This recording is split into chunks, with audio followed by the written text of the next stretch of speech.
found out that Devils got to the Big East? Actually, I started hearing reports when I was actually on my couch at home. I was actually taking a nap and I got woken up with a call.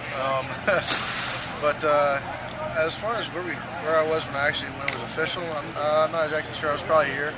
I celebrated with a few of my teammates. It was pretty exciting. Every player who I've asked that question, they all said they're sitting on the couch. Yeah, I guess it was the beginning of March. Yeah. Well, I mean, what's your general reaction when you heard it? You start calling out your teammates and stuff. Didn't necessarily have to call anyone, but it was very exciting. You know, it was exciting to hear that we've been accepted back into the Big East. You know, I know every single one of these guys was looked over by a lot of different schools, a lot of bigger schools in their grouping, and it's a chance to step up to a challenge.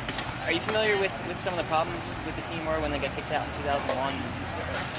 Do you think about that and think about what you guys need to do differently this time around? You know, I've heard a lot about from some of the older guys that are here a couple years before I got here about the issues with the issues that used to be with the team. And I think we've come a long way to silence a lot of those issues, to stop a lot of those issues. But of course, it's never going to be perfect. But of course, we're excited to be in the Big East. We're excited for the challenge, and we're ready for the first game. What do you think the level of competition? How is it going to differ this year as opposed to in the back? You always kind of felt like you had a game or two where you could not necessarily dial it back, but you felt like you had a win. And this year it's completely different. We know that we're going to fight in every game. Every game's going to be close, but you're not guaranteed to win for anything. And it takes a different kind of preparation, a tougher preparation, of course, a tougher camp, more film, especially for those teams that we haven't played in the past. So it'll be a new challenge for us, and I think we're excited to get to it. Have you done anything differently with your own personal game to prepare yourself for playing in a power conference? I know I trained a lot harder this offseason. I can tell you that much. We worked a lot more, as much as we really could with the receivers, with our timing. I know everyone was working that much harder in the weight room, trying to get to a level where we can compete even better than we do already. What do you need to do better this year as a quarterback? As a quarterback, it's big for me to step into this leadership position and really be able to lead the offense, on and off the field. In addition to that, I need to be able to be more accurate. I don't think I was as accurate and as good in the passing game as I should have been last year, and I think that's somewhere where I have room to grow, and so it's something that I need to work on. Last year, at any point, you were like the third string quarterback or the starter. How did that affect your confidence and mentality for preparing for a game? Well, when I was a third string guy? Well, anywhere from being third to first string, you could change from third to first in a week. Well, every quarterback feels like he deserves a shot. Every quarterback feels like he should get a chance. He needs his turn,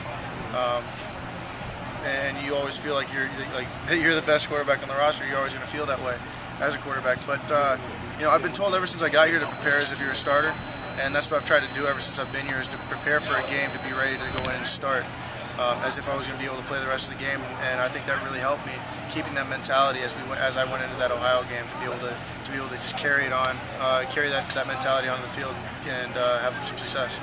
This offseason coming in as the starter for the season, as opposed to last year where you weren't. How does that affect your offseason workout and preparation? Well, I've said this a few different other times, but it was a little different mentality. In the past, it's all about I need to go out there, I need to prove that I can win the starting job, that I can lead this, that I can lead this offense. And now it's more of a team, a team mentality. I want to make this offense as good as it can possibly be come time game one, and I want this team to be as good as it possibly can be going into week 1 of the season. How does this offense look right now as opposed to where it was last year this time?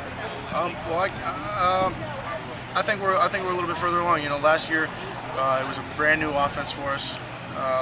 Everything was really new to us, and it was I guess a little slow moving to get into where we are at now. But I think just the fact that we know that we have a good hold on the offense going into this season and before this camp puts us ahead of the curve where we were last year. What are some of the benefits of a team just at least knowing who their starting quarterback is going to be going into a year, as opposed to last year where there's 2 to 3 guys? I guess just gets rid of the uncertainty in it. Knowing who your starting quarterback is, it allows someone to step into into that leadership position as opposed to this guy needs to lead and this guy. You know who your leaders of the offense are off the bat. I think that helps a little bit. How does the leadership of this team compare to last year's? I had such a great class last year.